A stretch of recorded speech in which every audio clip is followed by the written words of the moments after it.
He called it security. I called it a lie, and I walked out in my wedding dress. People think you need fireworks to end a life you planned in color-coded folders. You don't. Sometimes it breaks with the sound of polite voices floating down a hallway you've walked 100 times, with the smell of cedar polish and the quiet click of your own breath losing its rhythm. I was at Jason's house the night before the wedding, picking up a veil my aunt had steamed at his mother's request. The Hale place sat under live oaks that held Spanish moss like old secrets. The porch lights were steady and expensive. I parked beneath them and told myself the tremor in my hands was hunger, not fear. The front door was never locked for me. I slipped in, a small hello dying on my tongue when I heard voices, Jason's, his mom's, and his dad's, threaded together in the living room. I don't know why I didn't announce myself. Maybe the house taught me the rules. You don't interrupt money when it's talking. I stood behind the half wall and listened. "She's like a sister, you know that," Jason said, his voice pitched low. "We get along. She's reliable. She won't complicate things." "You're making the adult choice," his father answered, relief folded into approval. "Stability first. Love can grow." "Security," his mother added, soft and certain. "Not romance. There are words that slice you so clean the pain arrives late." I didn't register that I was holding my breath until my vision sparkled at the edges. Sister. Reliable. Security. I pictured the dress hanging from the closet door at home, the pearls my mother lent me, the florist's Instagram posts about tomorrow's Southern fairy tale. I had spent months sorting seating charts like Tetris and practicing my new signature, Elena Hale, on scratch paper. And there, in the next room, the man I had promised forever was selling the wedding as an acquisition, a hedge against mess, a merger built to keep his ledger neat. I didn't hear Samantha's name at first. It came tucked inside a laugh, his mother's. "And there's Samantha," she murmured, like a gentle conspiracy. "You know you don't have to shut every door just because you open one." My stomach dropped. Samantha Reed had been around the Hales since high school. Charity committees, regatta fundraisers, the kind of blonde that photographs well in rich light. Jason once called her family. I remember nodding and telling myself it was fine to be the practical one, the grounded one, the one who didn't need to be the sun in the room. I had built a quiet life out of being easy. In that moment, I watched the structure tilt. I backed away from the half wall and down the entry hall, each step a lesson in a moving without sound. By the time I reached the door, my heart was hammering so loud I was sure the portraits on the staircase could hear it. Outside, the air was fat with humidity. Cicadas sang like 1,000 tiny clocks. I walked to my car and set the veil on the passenger seat, with hands that didn't feel like mine. Here is what I did not do. I didn't cry, and I didn't storm back in to demand the script rewrite itself. I could see the scene too clearly. Jason's hurt confusion, his mother's gentle scolding, the way nice people make you feel small for bleeding in their living room. I drove home and hung the veil on the closet handle the way you hang a question you can't yet answer. I didn't sleep. I stood at the window and watched Savannah breathe. The squares downtown would already be strung with fairy lights, the venue manager texting me photos of tables, like a dream. I tried the word out loud, security, and tasted the penny flavor of it. My phone lit up at 1:13 a.m. "Jason, can't wait to see you at the altar. Love you." I stared at the words until they blurred. Then I did something small and radical. I turned off my phone. Morning came in with the heat. My mother knocked at 8, her knuckles polite even when her heart raced. "Coffee," she said, offering the mug like a shield. She had dreamed my wedding the way some mothers dream grandchildren, like something holy and deserved. I took a sip and felt it shake in my hand. "Mama," I said, and the rest came like a slow confession to a priest I trusted. I told her what I'd heard. I told her about security and sister, and Samantha said like a password. I told her I didn't know how to stand up under a vow that had been pre-betrayed with a smile. My mother is a woman raised by storms and rules. She set down the mug. You don't have to do this, she said. No lecture, no scandal worries, just a simple path cut through the noise. You don't owe anyone a life that makes you disappear. I will ruin everything, I whispered. You will save yourself, she answered. We canceled nothing at first. I put the dress on because taking it off the hanger felt easier than dismantling an entire day. The satin settled on my shoulders like a story that could still unwrite itself. I stood in the mirror and searched for a bride. I found a woman. I found the line of my mouth when I refuse a bad deal. The photographer arrived and clucked about light. The bridesmaids fluttered. Everyone invented a gentle future for me with compliments. I let them, the way you let a child finish a drawing even when you know the paper is upside down. At 10:07 a.m., I took the veil off and placed it on the bed. I lifted the dress's hem and stepped out of it carefully, like removing a bandage from a wound that hadn't decided how deep it would go. I put on jeans and a white t-shirt. I wrote a single line on one of the hotel stationery cards. I'm not running away. I'm walking toward a life where I am chosen for who I am, not for what I can hold together. I folded the card and left it with the pearls. I drove to the bus station because it felt like the opposite of a limousine. I bought a ticket to Atlanta with the last of the emergency cash my father made me keep in an envelope since I was 16. The woman at the counter slid the ticket under the glass and did not look twice at the mascara tracks under my eyes. In the bus bathroom, I pulled my hair into a knot and stared at my face. A map I had read badly. I smiled at myself, a small crooked thing that hurt in a good way. The bus was cold enough to make my skin pebble. I sat by the window and watched Savannah peel away, brick by brick, porch by porch. I thought about all the soft goodbye texts pinging into a dead phone. I thought about Jason standing at an altar flanked by hydrangeas. I thought about Samantha's laugh. I forced myself to stop. The mind is a bully when it wants to be. Atlanta rose up out of heat haze and glass. The station smelled like pretzels and tiredness. I checked into a weekly rental motel the color of old teeth and slept hard for 4 hours with the AC rattling like a train. When I woke, the light had shifted to that thin gold that makes every city look temporary. I took a shower, put on the least wrinkled blouse from my overnight bag, and walked to a coffee shop with a help wanted sign. Marketing? The manager said, raising an eyebrow at my resume. We mostly need someone who can show up on time and reset the pastry case without crying. I can do that, I said, which was true. I worked there for 9 days, long enough to learn the register, the milk frother, and the names of 3 regulars who tipped even when you got their order right. Between shifts, I sent out applications to agencies that did work I could respect. Small businesses, nonprofits, scrappy campaigns that weren't selling shame as a lifestyle.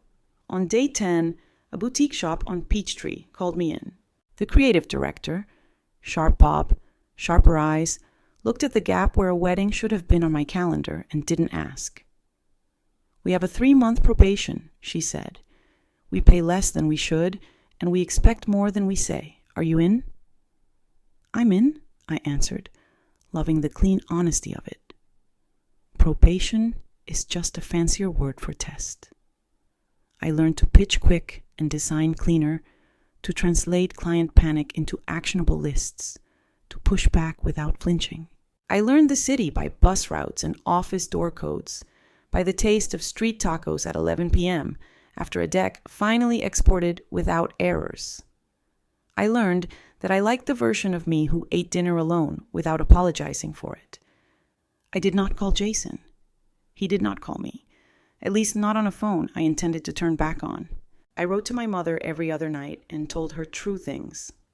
That the old motel had a cat that patrolled the second floor rail.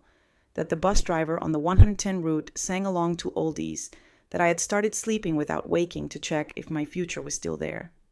The first time I saw Roman was at the office sink.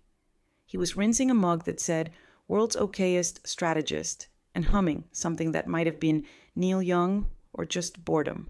He had the kind of face that looks more handsome when he's listening than when he's trying to be. "New?" he asked, nodding at my access badge. "Probation," I said. "Fun word," he answered, and smiled in a way that landed like a level. We didn't rush. He showed me where the good pens were hoarded and which clients ran hot. I showed him how to build a storyboard the way my art teacher taught me in middle school. Start with light lines. You can't erase a heavy hand. We ate bad sushi at our desks and traded playlists. When he asked where I was from, I said Savannah, and he said the oaks there looked like they were holding up the sky. We talked about small things with the kind of care people use when they've been burned by big ones. Weeks passed in measurable, ordinary ways. Rent checks, morning coffee, a plant on my windowsill that decided it wanted to live. On a Thursday that smelled like rain and printer toner, I was building a pitch deck for a bakery chain when my boss leaned over my cubicle wall. "There's a guy at reception asking for you," she said. Her voice had the careful flatness of someone setting down a fragile thing. My stomach tightened, but my face didn't move. "Describe him," I said. "Tall, banker jawline, suit that says, 'Old money trying to look young.' He knows your full name and used it like a key." "Jason." I could feel the syllables press against my teeth. "Tell him I'm in a meeting," I said, because delaying a fire is not the same as letting it burn the house. My boss nodded and disappeared. I stared at the deck on my screen until the letters looked like fish. Then I saved, stood, smoothed my blouse, and walked toward reception, with the kind of calm you learn from earthquakes.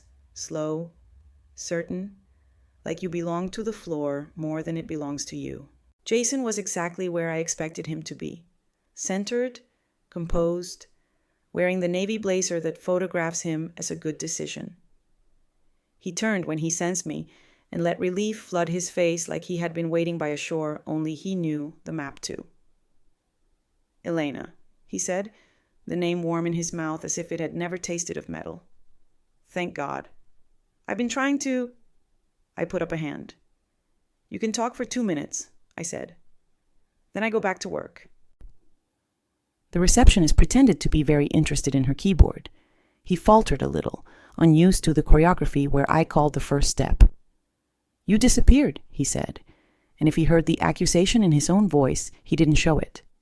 "You scared me. You scared everyone. I don't even know what you think you heard." "I heard enough," I answered. "Security. Sister. Samantha." I watched his eyes flinch at the last one, a muscle ticking near his temple like a tiny metronome. He opened his mouth, and the old script tried to rise. Reasonable explanations, grown-up compromises, careful phrases that tame a woman's anger into something that looks like gratitude. "Please," he began. "Let me explain." 2 minutes, I reminded him, and behind him, in the glass door that led to the hallway, a reflection moved. And that's when I saw her. Samantha stepped off the elevator like a magazine page loosened from its staples, hair perfect, dressed the color of soft honey, eyes scanning the lobby as if it were a party waiting for her to discover the best corner. She hadn't seen me. She had seen Jason. Her face arranged itself into relief and, God help me, ownership. "You found her?" she asked, like he'd been hunting a misplaced item and I was the receipt.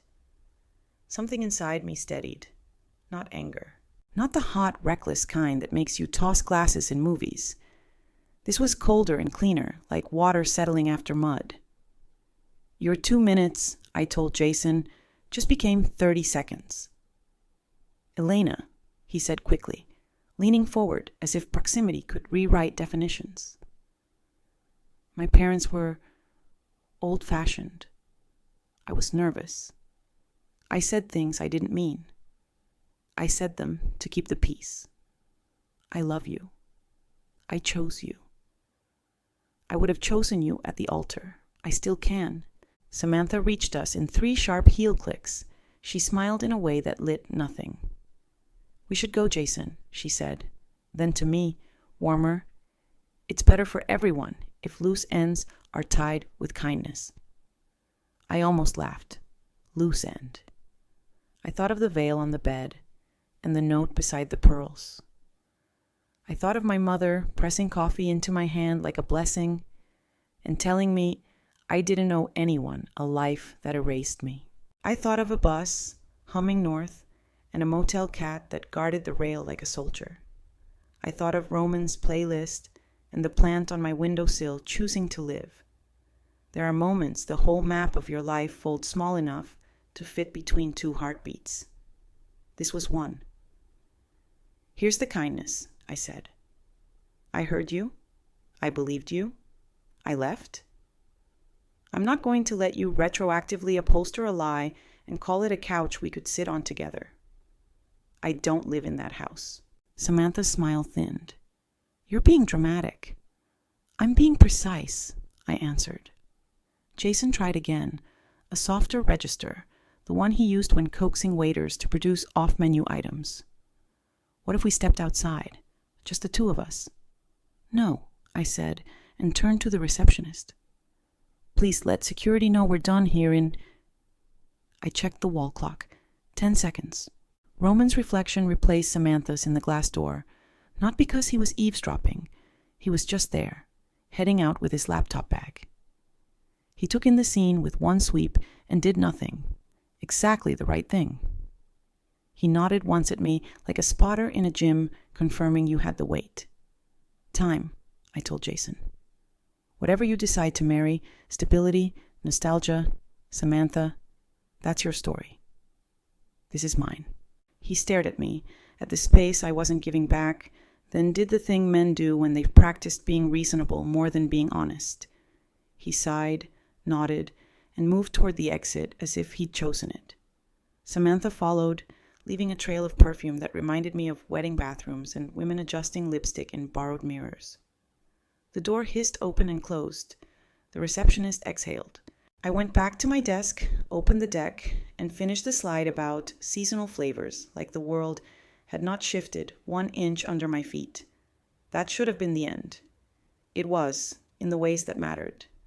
But endings have a way of echoing, like sound in an empty room. 2 weeks later, during lunch, my coworker Maya shoved her phone under my nose. Savannah Society account, she said, eyes bright with the kind of gossip that thinks it's a public service. A photo. Jason and Samantha on courthouse steps. Hydrangeas swapped for a bouquet that looked purchased last minute from a grocer who believed in daisies. He was smiling like he'd solved a problem. She was smiling like she'd won a raffle. You okay? Maya asked, voice softened now that it wasn't a game. I surprised us both. Yeah, I said, and felt the truth of it as it left my mouth. The strange relief wasn't that he'd married her. It was that I wasn't imagining the ghost of a life I'd escaped. Seeing their decision in pixels felt like closing a tab that had been auto-refreshing in the background. I bought a small cake from the bakery down the block on my walk home. I wrote congrats in shaky icing, not for them, for the girl in the motel mirror who decided to be someone else's future. I ate a slice with a fork standing over the sink. It tasted like sugar and air and boundaries. Roman and I didn't fall into anything so much as we constructed it, measured and level. He asked before he touched my wrist. He texted when he said he would and didn't when he said he wouldn't. He told me once in a parking garage that smelled like rain and brake dust that his last relationship had been all fireworks and smoke. I'm fine with switch flips, he said, but I want breakers that make sense. We took small trips, a day in Athens for a gallery that curated photographs of buildings too dignified to be new, a Saturday morning flea market where he bought a dented brass lamp and I bought a rug that turned my room into a place I could greet without flinching. We let our scars declare themselves. He had one from learning to surf too late in life. I had one you couldn't photograph, an indentation where a ring might have been. When probation ended, my boss called me in and gave me a key card that didn't expire. "You bill clean," she said. "You're good under pressure without spreading it around. Stay." I stayed. I bought 3 plates that matched and 2 that didn't on purpose. I called my mother and told her I had a job that had the right kind of busy. She cried in the exact way I hoped she would. Quiet, relieved, like a person setting down a heavy thing. On a Sunday, months later, I took the bus to Savannah to visit. The city looked like itself, which is to say, it forgave what it could and forgot what it couldn't. My mother met me at the station with a hug that reached my bones. We did small things loudly. Grocery store, farmer's market, the bench in the square where we used to sit after church and raid hats. On the way back to her house, traffic slowed near the old cathedral. White ribbons fluttered from the iron fence. Another wedding. I didn't look away. I didn't look for faces I knew. I watched a child chase the bubble across the steps, and a man in a tux bend to tie his shoe, and a woman in a long dress laugh with her chin tipped up to the sun. Life kept happening in colors I could stand. That evening we sat on the porch with citronella candles, pretending to be brave. "Do you ever speak to them?" my mother asked finally, what she meant clear without names. "No," I said. "I don't have anything that needs their ears." "You don't hate them," she observed, curious as a scientist. "I don't," I admitted, surprised to find the truth already waiting. Hate would put a string on me. I've cut enough strings. She squeezed my hand. "Your father would have liked that sentence," she said. On the bus back to Atlanta, I opened a note on my phone and wrote 3 lines I wanted to remember if the floor ever shifted again. If someone calls you security, check the locks. Silence can be a kind of violence, so can politeness. Courage doesn't always look like running toward. Sometimes it looks like walking away in daylight. Roman met me at the station because I let him. He didn't lift my bag without asking. He asked, I nodded, and he lifted it like it mattered that it wasn't heavy. "Hungry?" he said. "Starving," I answered.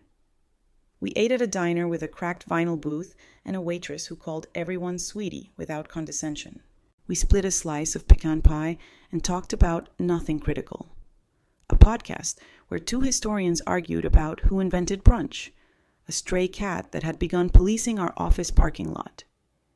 He reached across the table and rested his fingers on the inside of my wrist, not claiming, just checking the pulse that had learned a new tempo. "You look like yourself," he said. It was the best compliment I'd ever been given.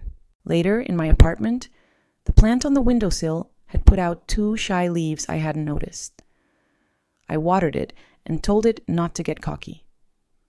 Roman laughed and kissed my temple like you touch a page you don't want to smudge. When he left, he didn't ask to stay.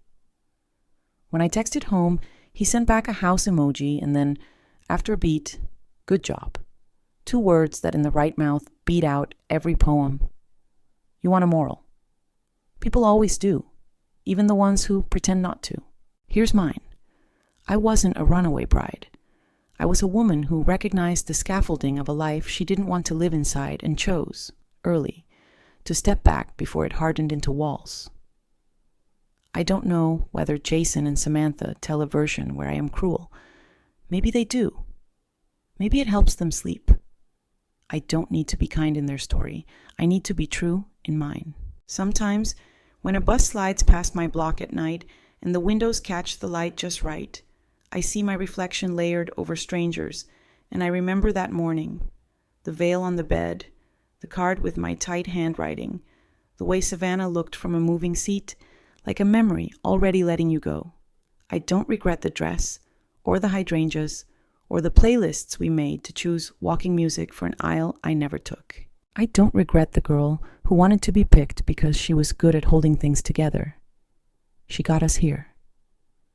She taught me that stability without love is just a rug laid over a hole. It's still a hole. I keep the pearls. Not because they mean anything sacred about that day, but because they remind me that pressure can make a small, bright fact out of grit if you give it time and don't let anyone sell it as something it isn't. On mornings when my hands are steady and the sky over Atlanta is the kind of indifferent blue that makes you trust the afternoon, I put them on. I make coffee. I open the windows. I choose, again, the version of me that didn't apologize for choosing. And if a younger woman ever asks me what to do when she hears the private truth spoken with public confidence in the next room, I will tell her what my mother told me, what the bus taught me, what the plant kept insisting on in its ridiculous green language. You don't have to live the life that erases you. There is a door. It opens. Walk through it while it still leads somewhere you can stand. That's not drama. That's design. And for the first time in a long time, my life fits me like something I didn't borrow.